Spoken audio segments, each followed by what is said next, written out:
Well, we're up at my favourite testing ground again, a bit out of breath having walked here. Not a very bright day, but almost totally windless. The perfect day for testing a couple of my Lidl new creations. The Lidl Biplane and version 3 of Lidl Stumpy. Good thing about it here is, with experimentals, when you've got no idea whether they're going to fly, you've got all this lovely gorse and stuff to crash into. So let's get on with it. Right, well, we're going to start with the little mini Lidl Biplane because I'm pretty nervous about trying this. But let's get over here. Got a little bit of up trim. Let's see what happens. And there is a tiny breeze coming from this way. Oh, whoa! Only give it half throttle this time. Oh, it's still turning. Still turning left. Now, why is that? Ah, yes. If I give it more trim to the right, I just about had it then. More trim to the right. Might have to go into sub trim because I almost had it then. In fact, I'm going to put it on high rates and give it a left-hand throw.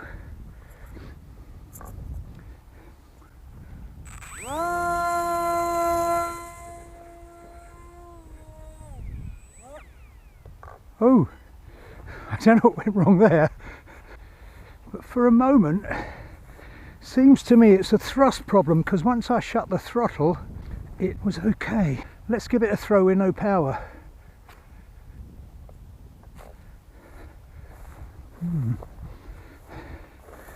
That is the good thing about this place for testing. I thought biplanes were a bit fragile. I didn't want to smack it all to bits in the first test flight. I think it might be a thrust problem. I'm going to sub trim, give it some more. Right, well, it's got loads of right trim now. Let's see what happens.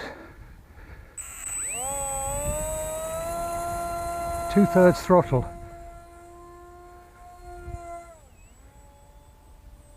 Well, it flies around in circles, doesn't it?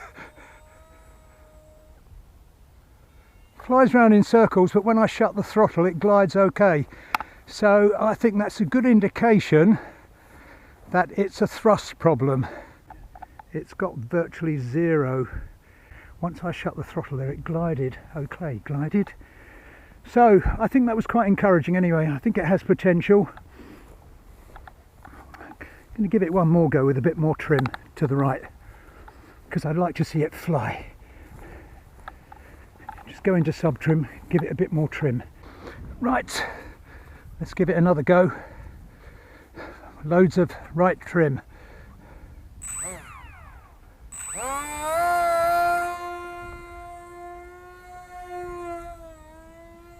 Round and round in circles.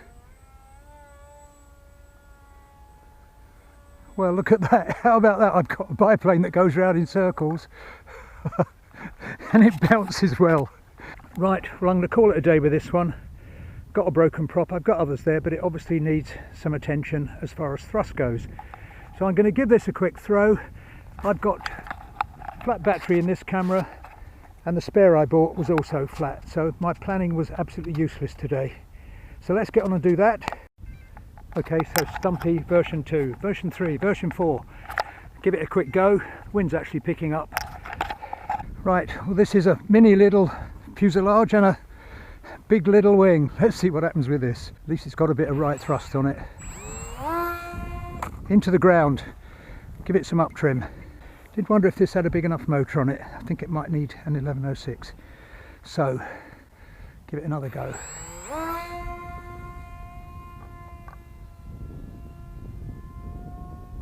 Oh, almost had it, but I think it's underpowered. Oh. Right, so I'm back at home, and as you can see here, there isn't any right thrust at all on that motor. There's a tiny little bit of down thrust. Just going to get my blade. Good thing about foam, get my blade, carefully take this mount off, and then give it a good few degrees down thrust, probably about like so. Yeah. Right, hopefully that'll cure it. Somebody up at the field there suggested maybe a twist in the wing. Well, there is a little bit of a twist, but it's barely noticeable. So maybe I will attempt to take that out by pulling this one out and just shortening it a bit. Anyway, at least it flew. Unfortunately, it was just round in circles. But that is the joy of this kind of experimental model building. Right, so I've given the motor a bit of down thrust, as you can see, and I've given it a few degrees of right thrust, so hopefully that's going to sort it. But I mentioned before there was a very slight twist in the wing, and so I've pulled this one out and I'm going to snip off about 2 millimeters, and I think that's going to take the slight twist out. I'm wondering if I should have actually tested first to see if the problem was this, because they always say if there's a problem with something, don't change two things, change one thing at a time. But I was being impatient, so I decided to have a go at that. Anyway, we will see when it comes to the next test flight. Right, so a bit more liquid metal just in there, and I'd say that is absolutely perfect now. But also with these foamies, I think there might have been a slight twist in the fuselage. That might have helped. That might have made it turn a bit. But hopefully the down thrust and side thrust plus that little thing will actually make it fly nicely. We will see. Right, so there it is, back in one piece and ready for a second maiden, if there's such a thing. One thing this has shown me is the importance of actually getting the right thrust angles on your radio controlled models. And I think it would have been useful if I'd actually put the prop on to check the angle, because as you can see here it gives a much better indication of the angle with the prop on. I think I just looked at it with the motor on. So you can see now I've actually got some down thrust, and I've actually got a good couple of degrees of right thrust. But that's all for now. If you want to see the second maiden, don't forget, maybe hit subscribe somewhere down there. Build blog for this is on my channel, along with my other mini little creations, the single motor, the twin and the 4 motor, which I must say had much more successful maidens than this one has had. But thanks for watching. With a bit of luck I'll get out and try this again and this will sort it. We will see, won't we? So anyway, that's all for now. Catch you all later. Bye for now.